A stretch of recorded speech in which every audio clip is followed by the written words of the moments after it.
C'est l'heure du journal sur MN TV. Mesdames, Messieurs, voici le sommaire. Les Diables Rouges au football ont été tenus en échec cet après-midi par les Léopards de la République démocratique du Congo. Score final 0 but partout, ce dans le cadre des éliminatoires du CHAN 2018. La campagne Vacances sans sida a clos ses portes ce vendredi. Cette campagne a été une occasion pour plusieurs jeunes de se faire une idée précise sur la pandémie du sida. Ce journal nous conduira au Kenya où les résultats de la présidentielle sont très attendus par les populations, mais les résultats provisoires placent en tête le président sortant. Mesdames et messieurs, voilà tout pour le sommaire.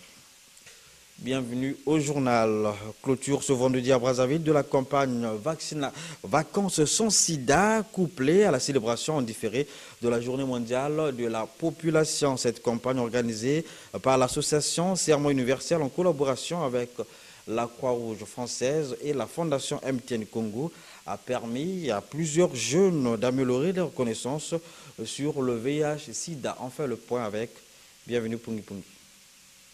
Pendant 8 jours des activités, la campagne Vacances Sida a été un cadre de divertissement, de promotion de talents, d'information et de développement de compétences et de gestion de risques du VIH-Sida. Du jour au jour, plus de 6400 visiteurs, soit 70% des jeunes de moins de 24 ans et 30% des adultes ont pris part à ce rendez-vous annuel qui se tient uniquement pendant les grandes vacances. Durant leur participation, ils ont reçu des informations sur le VIH-Sida, des violences sexuelles, puis sur la santé sexuelle et reproductive, comme on démontre ces jeunes. Le sida, évident de toucher aux objets tranchants piquants, comme le couteau, la gilette et les seringues et les ciseaux. Pour éviter d'avoir le sida, il faut éviter d'avoir les rapports sexuels avec une personne déjà contaminée sans prévention. Le sida, c'est le syndrome immunodéficience. Clôturant les travaux, le directeur général de la population, Paul Oyere Moké, a réitéré que le ministère de la Santé et de la Population ne ménagera aucun effort de travailler main dans la main avec les associations œuvrant dans le domaine de la santé. C'est dans cette optique que le ministère de la Santé et de la Population a élaboré la politique des interventions à base communautaire qui va être lancée dans les prochains jours afin de permettre aux communautés de participer réellement à la mise en œuvre des programmes visant l'amélioration de leur état de santé. Aux jeunes ici réunis, nous réitérons que le sida existe et que nous devons nous protéger car la jeunesse, c'est l'avenir du pays. Rappelons qu'au cours de cette campagne, plusieurs stands ont été mis à la disposition du public dans lesquels étaient proposées des animations sur le développement de compétences de gestion de risques liés au VIH, des projections de films documentaires, de dessins animés, des dessins, des jeux et des activités ludiques. Le clou de cette campagne a été la remise des prix aux quelques échantillons des jeunes qui se sont distingués durant cette kermesse. Après les élections législatives et locales, le Congo attend cette fois-ci les sénatoriales du 31 août prochain. À quelques jours de la clôture du dépôt de candidature pour ces élections, la Direction générale des affaires électorales, DGAE, se dit prête à recevoir les potentiels candidats qui tardent encore à venir. Le point avec Ulrich Adjobi. Direction générale des affaires électorales, il est 10 heures. Dans l'enceinte, c'est une cour quasi vide où seuls quelques ouvriers sont en plein travaux. Pour constater les réalités de ce processus électoral, il fallait que nous nous rendions dans les différents bureaux où est mise en place une commission de réception des dossiers de candidature pour ces élections sénatoriales. Gilbert Lembongi est l'un des membres de cette commission. Au niveau de la Direction générale des affaires électorales, depuis le 4 août, nous sommes prêts pour la réception des dossiers. Nous nous sommes divisés en plusieurs équipes. Les équipes sont divisées pour recevoir les dossiers. Vous allez voir dans les portes, là c'est écrit. C'est réparti par groupe. Parce qu'il y a 2 groupes pour la réception. 2 groupes pour l'organisation de la réception des dossiers. Vous avez un groupe qui est composé de nous autres. Pour la réception des dossiers, nous sommes 9. On s'est répartis pour les 12 départements. Et il y a une autre sous-commission de la validation. Une fois que nous ayons reçu les dossiers, la commission de validation va valider les dossiers qu'on a reçus. Si la DGAE est prête, cela n'en est pas le cas pour les postulants qui, à 4 jours de la date butoir, tardent encore à venir, excepté les indépendants. Les élections sénatoriales ne ressemblent pas à l'élection locale et législative. Au niveau des grands partis politiques comme l'UPADES, le PCT, le MA, le RDPS, vous savez que les choses se passent d'une manière ordonnée. Il faudrait que le candidat qui veut se présenter dépose son dossier à la fédération. La fédération, ça vient au niveau central, ils examinent le dossier avant de l'amener ici.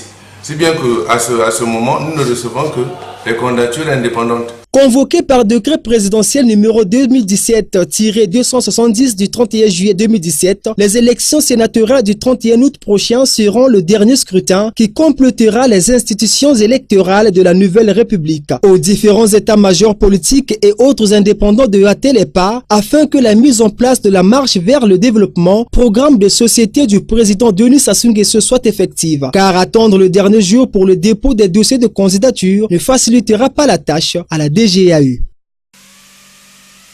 Déclenché le 1er août dernier, la grève des travailleurs du centre hospitalier universitaire de Brazzaville a été suspendue jeudi. C'était au cours d'une assemblée générale tenue le jeudi même par les membres du collège intersyndical que cette nouvelle a été annoncée. Reportage, Yvan Moalpape. Cette assemblée générale, qui était très attendue par les agents de cette grande structure hospitalière, s'est tenue dans une ambiance tumultueuse due à des débats contradictoires sur certains points inscrits dans le cahier de charges déposé sur la table du gouvernement, notamment le paiement du salaire du mois de juillet. Après avoir débattu sur les revendications liées à l'amélioration de leurs conditions de travail, les travailleurs du CHU se sont réjouis du fait que les 5 préalables mises sur la table du gouvernement ont été acceptés, suivant un extrait du communiqué final lu par Gaston Benga, porte-parole de l'intersyndical du CHU. Retard sur le paiement des salaires. Résultat obtenu. Paiement concomitant du salaire des agents du CHU avec celui des fonctionnaires. 2. Règlement de la dette sociale. Résultat obtenu.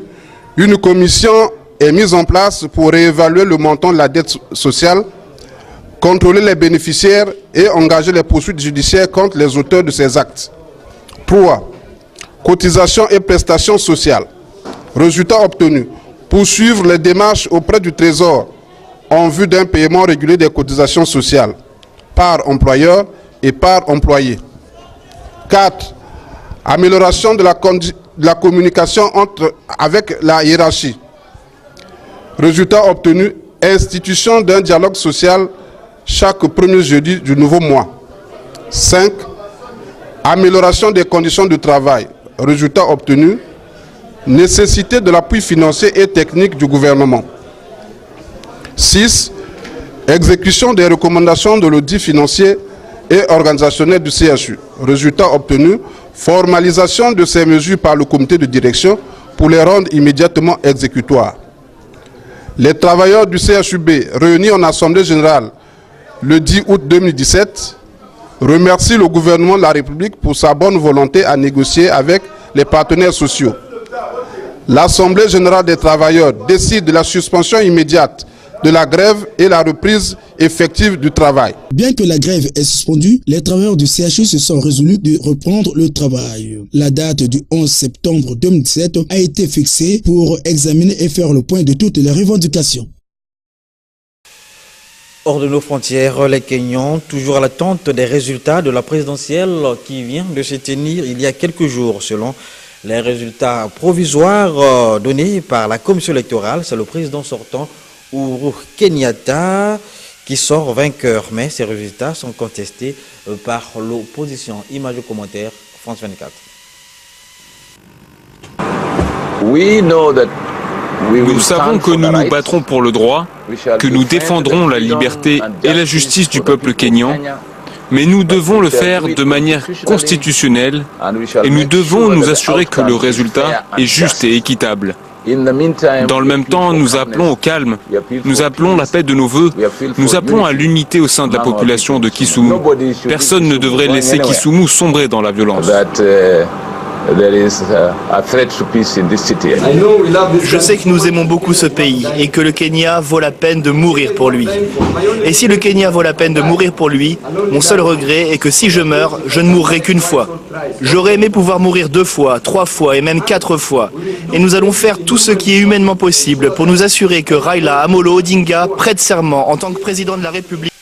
Scandale des œufs contaminés en Europe, ceci à cause de l'insecticide fipronil, un insecticide strictement interdit pour les animaux de consommation. Des précisions avec nos confrères de France 24.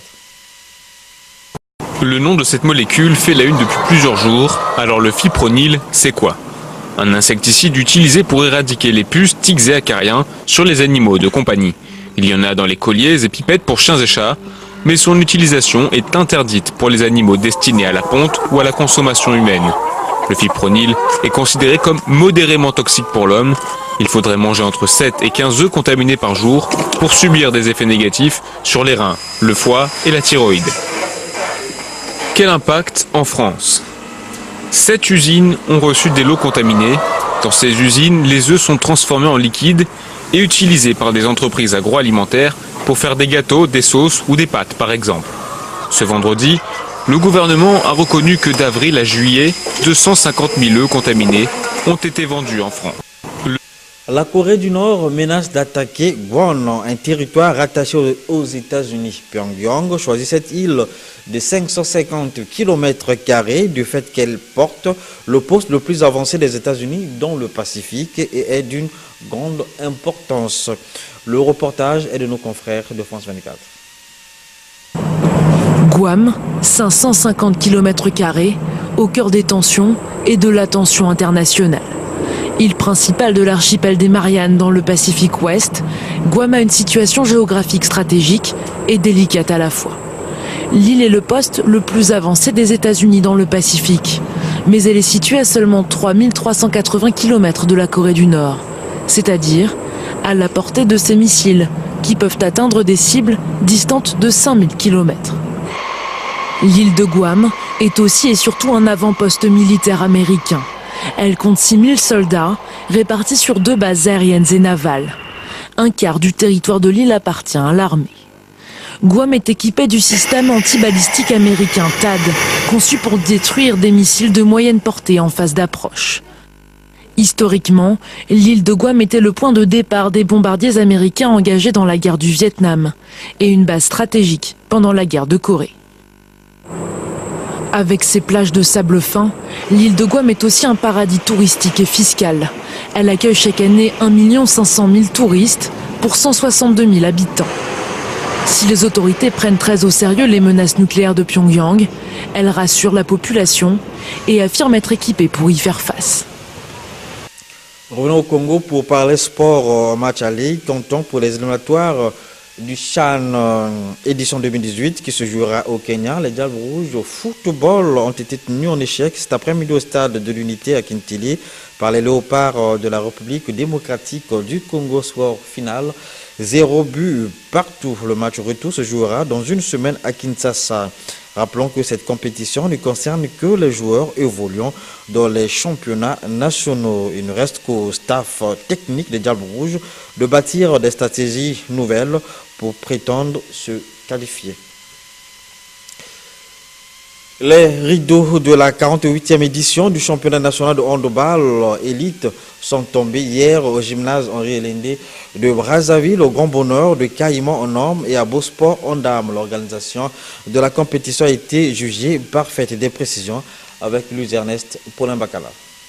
L'équipe d'élite de handball venue de Pointe-Noire et Brazzaville se sont affrontés loyalement pour une place au soleil. C'est Caïman et Abosport qui ont survolé cette 48e édition en battant respectivement en finale Interclub en hommes par 22 à 21 et Cara en dames par 16 à 14.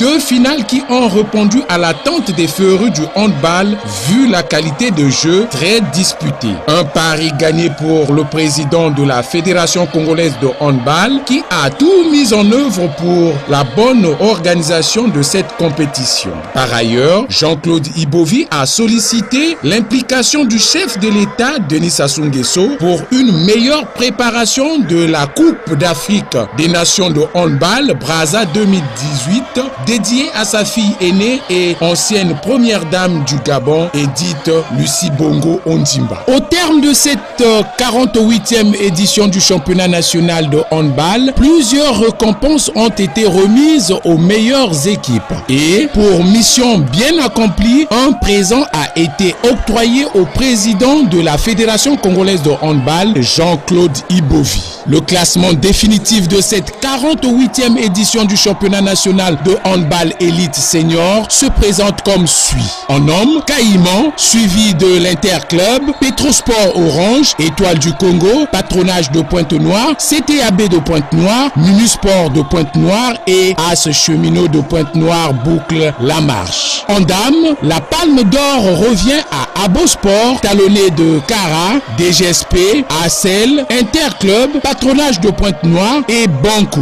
La 48e édition, désormais dans les annales de la Fédération congolaise de handball, place à la 49e édition qui est prévue en août prochain à Oyo, dans le département de la Cuvette, a déclaré Jean-Claude Ibovi. Page noire avant de boucler cette édition, le général de division à la retraite Raymond Damas Ngolo vit désormais dans l'autre côté du monde. Sa mort inopinée est survenue le mercredi 9 août 2017 à 22h à l'hôpital de Villeneuve-Saint-Georges en région parisienne en France. Originaire de Ngabé, dans le département du Poul, Raymond Damas Ngolo fut le président fondateur du parti politique RDR, Rassemblement pour la démocratie et la République. Cependant, c'est sa carrière brillante militaire qui l'a fait distinguer. Il a été parmi les rares figures de l'armée congolaise ayant commencé soldat pour escalader jusqu'au grade de général, une carrière militaire qui lui a permis d'occuper plusieurs hautes fonctions, parmi lesquelles ministre de la Défense nationale. Le service médico-social de l'ambassade du Congo en France s'affaire pour les démarches du rapatriement du corps de l'illustre disparu au Congo. Voilà, mesdames et messieurs, c'est ici que nous mettons un terme à cette édition. Merci à vous de l'avoir suivi. Bonne suite de programme sur MNTV.